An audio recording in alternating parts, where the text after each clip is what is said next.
முருகனை நம்ம கும்பிட ஆரம்பிச்சாலே நம்ம வீட்டுக்கு வேல் வந்துடும். வேலை அனுப்பி வச்சிருவாரு நம்ம முருகர். ஏன்னா வேல் இருந்தால் தான் நம்ம வினை இல்லாமல் வாழ முடியும். இப்போது நம்ம வீட்டில் ஏதோ ஒரு வினைகள் இருக்குது, ரொம்ப கஷ்டத்தில் நம்ம இருக்கோம்னா முருகர் வேலை அனுப்பிடுவார். வேல் வந்ததுக்கப்புறமா அந்த வினைகள் எல்லாம் விரட்டிடும் அந்த வேல். முருகனுடைய வேலுக்கு ரொம்ப ரொம்ப சக்தி உள்ளது. அந்த வினைகள் எல்லாம் நம்ம வீட்டில் இருந்து போக போக போக நமக்கு மாற்றங்கள் நிறைய வரும். இனியும் இதுக்கப்புறமும் திரும்பவும் எந்த ஒரு வினையும் நம்ம வீட்டுக்கு வராமல் தான் பாதுகாக்கக்கூடிய வேல் தான் நம்ம வேல். வேல் உள்ளே வந்துடுச்சுனாலே நம்ம முருகன் வழிபாடு பண்ண ஆரம்பிச்சிட்டாலே நம்ம வீட்டில் வேல் இருக்கும்.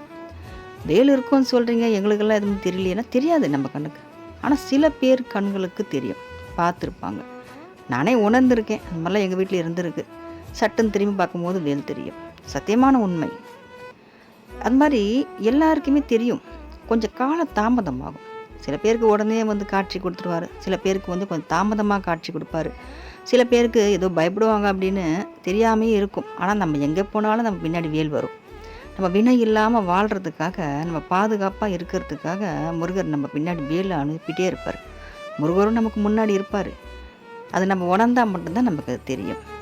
அந்த மாதிரி இந்த வேல் நம்ம வீட்டில் தங்கி இருக்கும் போது நம்ம வீட்டில் இருக்க எல்லா வினைகளும் போயிடும். நல்லா நம்ம தெரிஞ்சுக்கலாம். ரொம்ப கஷ்டத்தில் இருப்போம், அந்த கஷ்டங்கள்லாம் மாறுற மாதிரி இருக்கும். எதெல்லாம் நம்ம இல்லைன்னு கவலைப்படுறோமோ அதெல்லாம் நமக்கு வந்துடும்.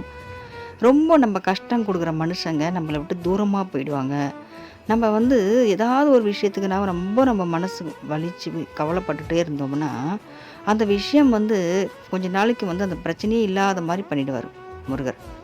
அதெல்லாம் நடக்கும் நம்மளுக்கு. இந்த மாதிரி மாற்றங்கள் நிச்சயமாக நடக்கும் நம்மளுக்கு.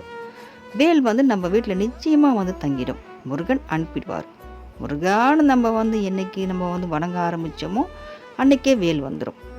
நம்ம ஒரு முருகர் படத்தை வீட்டில் வச்சு கும்பிட்டாலும் சரி, கும்பிடாமல் இருந்தாலும் சரி, முருகனை உணர்ந்தாலே முருகன் காப்பாற்றக்கூடிய கடவுள் தான் நம்ம முருகர். நிறைய அபிஷேகம் பண்ணணும், காவடி தூக்கணும், செய்யணும்னு செய்கிறவங்களையும் விரும்பி ஏற்றுக்கிறாரு. எதுவுமே செய்யாமல் முருகா நான் உன்னை நினைக்க மட்டும்தான் முடியுதுன்னு சொல்கிறவங்க கூடயும் அவர் முருகர் காப்பாற்றுறார். அந்த மாதிரி சொல்லக்கூடியவங்களையும் முருகர் காப்பாற்றுறார். ஏன்னா முடியாதவங்களுக்கு தான் முருகர் முன்னாடி உதவி செய்வார். எல்லாமே முடியும், நான் இதை செய்வேன்னு சொல்கிறவங்களுக்கு பார்த்து சந்தோஷப்படுவார். இன்னும் அவங்கள ஊக்குவிப்பார். ஆனால் என்னால் எதுவுமே முடியலன்னு இயலாமையாக இருக்காங்க பார்த்தீங்களா, ஏழ்மையில் வாழக்கூடியவங்க, அவங்களுக்கு தான் முதல்ல முருகர் எல்லாமே செய்வார். கண்டிப்பாக வேல் தெரியும். வேல் நம்ம வீட்டில் இருக்கும். அதனால் வேலை நினச்சி எப்பவும் வணங்குங்க, நல்லதே நடக்கும்.